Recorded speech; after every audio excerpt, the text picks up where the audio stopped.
కానీ రేవంత్ రెడ్డి గారు ఎంతసేపు ఎదుటి వాళ్ళ మీద బాడీ షేమింగ్, నువ్వు పొడుగెక్కున్నావు, నువ్వు అద్దాలు పెట్టుకున్నావు, ఏంది చిల్లర మాటలు, నువ్వు ముఖ్యమంత్రివా ఏమన్నా స్ట్రీట్ రౌడీవా? స్ట్రీట్ రౌడీలు కూడా నీకంటే మంచిగా మాట్లాడతారు. నువ్వు ఆ కేసీఆర్ గారి మీద పదే పదే చావు భాష కోరుకుంటావా?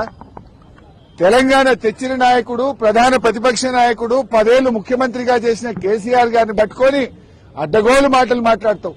నువ్వు ఒక తెలంగాణ ద్రోహివి, నువ్వు ఒక నీళ్ల ద్రోహివి. నువ్వు కేసీఆర్ గారి పట్ల అటువంటి భాష మాట్లాడడం చాలా తీవ్రంగా మేము ఖండిస్తా ఉన్నాం.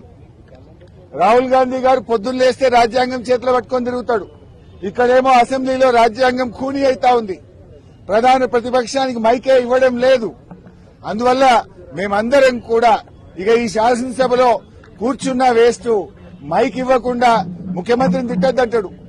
స్పీకర్ గారు ఆన్ రికార్డ్ అక్కడ కూర్చొని మీరు ముఖ్యమంత్రి గారి మీద విమర్శ చేయొద్దు అంటాడు. అనొచ్చా అట్లా స్పీకర్? ముఖ్యమంత్రి గారి మీద మీరు మాట్లాడితే మీ మైక్ కట్ చేస్తా అంటాడు. మరి మేము ఉండేందుకు అసెంబ్లీలో? స్పీకర్ గారి పక్షపాత వైఖరికి నిరసనగా ఈ శాసనసభ ఈ సెషన్ ను బీఆర్ఎస్ పార్టీ బహిష్కరించాలని నిర్ణయం తీసుకున్నది. స్పీకర్ గారు